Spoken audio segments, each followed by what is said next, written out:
మండలం అప్పనవీడు గ్రామంలో గుట్టు చప్పుడు కాకుండా కోడికత్తుల తయారీ.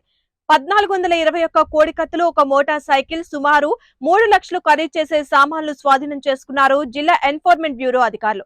కోడికత్తులు తయారు చేస్తున్న నడకుదురు నాగబ్రహ్మంని అదుపులోకి తీసుకున్నారు పోలీసులు.